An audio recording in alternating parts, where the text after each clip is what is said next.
Okay guys, I'm back. I just, for the sake of efficiency here, so you guys have to see a lot of useless stuff. I got the bow in the vise, got the bow level, front to back, and left to right. These guys are just little cheap bows that you get at every archery store, but I also like to check with a real level, one that I actually use every day and trust. You'll find the limbs on these, the Ultra, the whole RX-1 series, is wider at the bottom than they are at the top. So if you were a guy that used to level or plumb your limb pockets, you're not going to be able to do that anymore. What I just discovered was when I got it level, both axes with this little guy, which this isn't the most accurate guy, but I think it's good enough. The string is plumb right now. Even though the limbs are wider on the bottom than they are at the top, the axles are the same length. So I was able to literally plumb up axle to axle and be good, and even plumb up axle to axle like this, you know, in both ways. And it matched what this little guy said, so I trust that they're, you know, the odds of how could they be wrong? Both be wrong perfectly. Anyways, so I got this guy on here. It's not, you know, with the adjustment that modern rests have, it's not super crucial that this bar get level, even though I typically do. I like to kind of recenter the range of adjustment for up and down. And what I'm going to do now is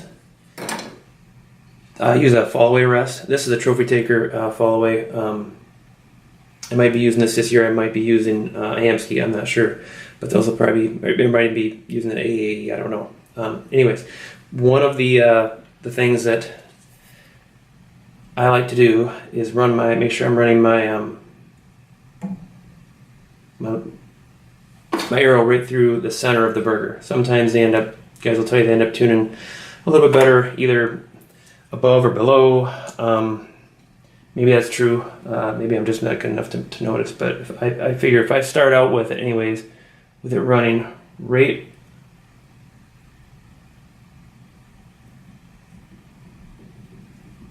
there. With this guy running right through the center of the burger, which it is right now because I can see through here and see the hole for the trophy taker, and that's where the bolt's at on the other side. The arrow is right parallel through that. I've got it level. I know that my bow is perfectly plumb in both directions. My arrow is perfectly level.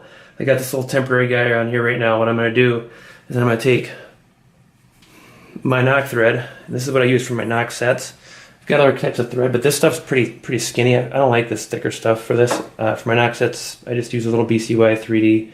And I'll actually tie usually 4 knots, 3 or 4 knots above, and below I'll probably do 6 knots. Now here's another thing too.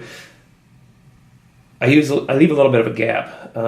If you've ever drawn your bow back with your D-loop and on there, maybe you've tried knock sets and your arrow popped off at full draw, it's because you're getting knock pinch, and sometimes you get knock pinch even without that. But it'll just lead to inconsistencies in accuracy. You don't want, if you can imagine this getting drawn back and you've got an acute angle being formed by your strings, you don't want those knock pins to pinch down on your knock at full draw. You still want, you know, ideally just snug, but not pinching, no slop, but it's better to have maybe just a 64th of slop, as long as it rides consistently in the same way, than to be pinched down tight at full draw. So anyways, I leave a little bit of space, usually a full 16th with my, what I've been using in the past have been like 33-inch axle. This is right at 35, maybe a 32nd less.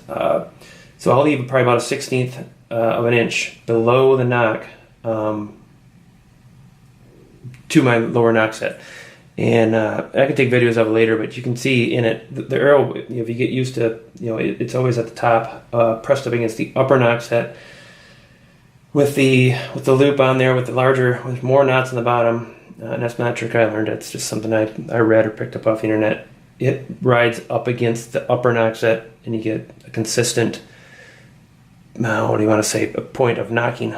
But anyways, that's enough for this segment. I'm going to take this off here. I can tie these in here, and I can even do a video of that too if you guys have never tied in your own knock sets.